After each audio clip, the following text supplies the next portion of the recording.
get started. Good morning. And are you all ready for some math? Because this is going to be kind of math intensive and charts and fun stuff like that. Well, we're real excited because we're going to talk about digital modeling today.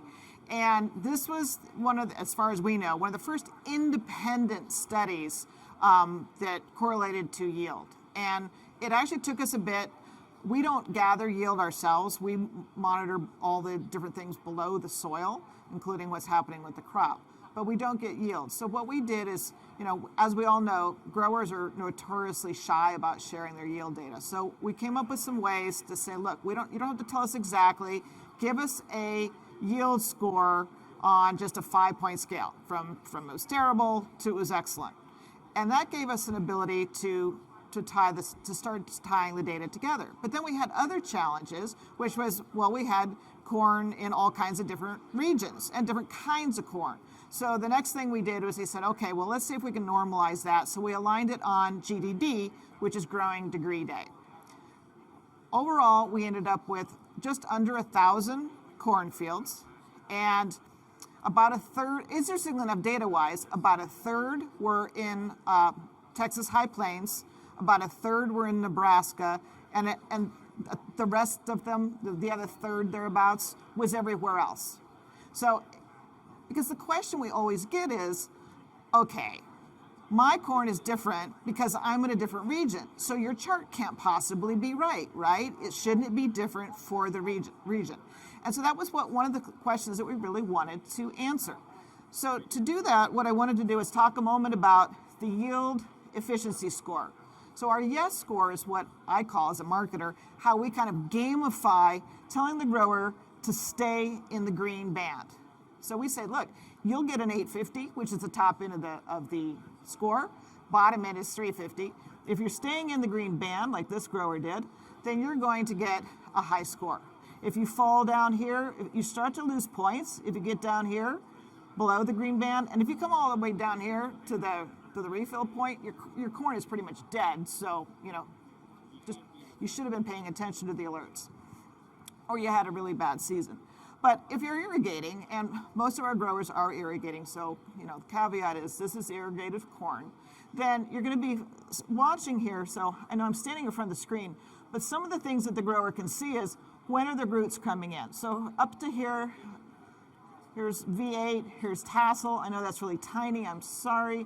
But you can kind of see as the interaction is happening, we actually monitor not just is the soil wet or dry, we want to see layer by layer, down to 48 inches, every 4 inches, what is the root doing? What's happening in the active root zone? And if things are going well, and there's not too much salinity, and the crop is happy, what you're going to see here is a nice stepping. And this stepping process here, this is when the corn is absorbing the water, the available water. So we know good things are going on here, and you can see that this started to angle down a little bit, be less steep, where it's fairly steep when it's really, really thirsty early on in the season. So, well, does this need to be a different curve in a different region? Well, the answer was not necessarily. So let's look at it. So the blue line, just because this is really small, the blue line is everybody. The red line is Texas. The sort of greenish line is Nebraska. Okay, well, what does all this mean? Down here is the GDD, the growing degree days, and this is the zero line. Anything that's a 0.2 on this axis, if there's a 0.2 correlation, that means it's fairly strongly correlated positively, meaning there's a good impact. If it's down here and it gets down to negative 0.2, then there's a fairly strong negative impact, meaning don't do it. And if you get all the way to 0.4 on this scoring, it's really definite. I mean, absolutely, that's 100% is happening. So if we get all up the way to 0.4, and we do in one of these charts. So first we look at the frequency impact. And from frequency, you're kind of going, well, okay, it's all mostly above the line, except for a little bit here in Texas, but we're only down in a 0.1. So as a whole, what we're seeing is a positive correlation for frequency pretty much throughout the season, maybe water a little bit more frequently here in the beginning of the season. So from a frequency perspective, the question is, yes, you want to irrigate corn a little bit more frequently. So let's look at depth. And because we go every 4 sensors, but we wanted in this interest, we only had 10 minutes, we grouped our analysis by 1 foot. But let's look at depth overall. Well, what's going on here? We're seeing all kinds of crazy different stuff here in the depth overall requirements for Texas corn. So this is really, really interesting. Whereas Nebraska and everybody else are kind of similar. Well, why might this be? So in Texas, we know that in the Texas High Plains, we know that for the most part, they grow their corn for feeding cattle, basically, for feed. Whereas pretty much the 30% of everybody else is growing their corn for ethanol. So you've got to figure, well, okay, there's different kinds of corn. Also, the soil is a little bit more dense in places like Nebraska. It's a little lighter in Texas High Plains. And the evapotranspiration in Texas is a lot higher. I mean, it's really hot and it's really dry and you've got lighter soil. So basically, it makes sense that in the beginning and the later in the season that you're going to need to irrigate the Texas corn a little bit more. So let's just kind of breeze through the 1 foot layer. So basically here you can kind of see everybody, all corn, really needs that 1 foot layer. And that makes sense because most of the active interaction and moisture absorption is happening in those first 1 or 2 feet in corn because corn's kind of lazy, right?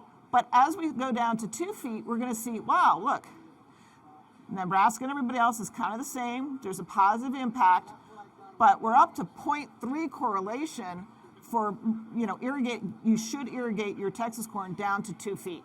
So there's a real positive, you got up to 0.3, so that's above 0.2.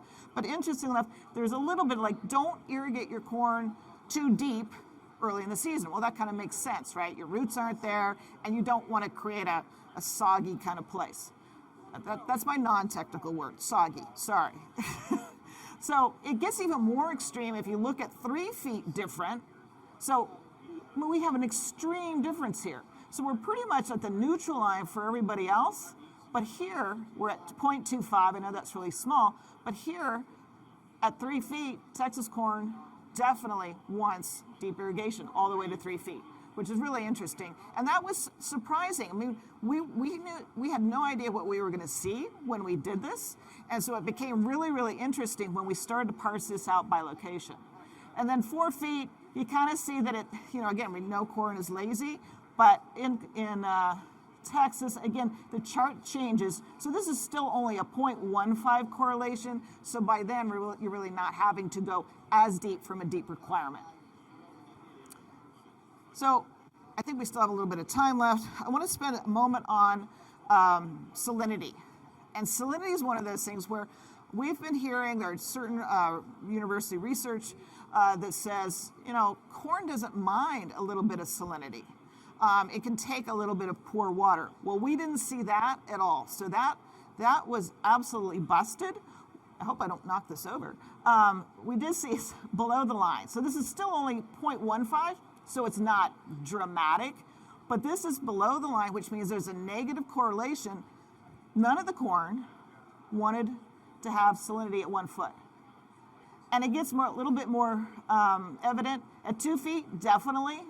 In fact, Nebraska corn, we're still at 0.15, so it wasn't as high as the 0.2, which is, absolutely no, but it's not happy about it. Let's see, 3 feet, same thing. It keeps getting more, never at any point do we see the corn is excited about salinity. So the deeper you get, actually it even gets kind of a little bit more concerning. So basically that was one that we found the opposite of what some of the studies had said, is that no, corn wasn't terribly tolerant of salt. So if you want to put the salt in your corn, wait and do it at the same time that you do the butter. So what we learned, depth was less critical than frequency. Water your corn frequently, and that's pretty much everywhere. Water frequently throughout the season. Corn is thirsty. I think we all kind of knew that. Corn is not salt tolerant, which we kind of were surprised about. And what we found is it was quite a bit different, is that Texas corn is a little bit different. So I think we hit our time. All right. So we're out of time, so no questions then, right? All right. If you have questions and you want to dive into this or talk a little bit further about this study, please come see us in booth 401. We've got several of our folks here, and they can probably even talk to this at a little bit more technical level than I can. So thanks for your time today.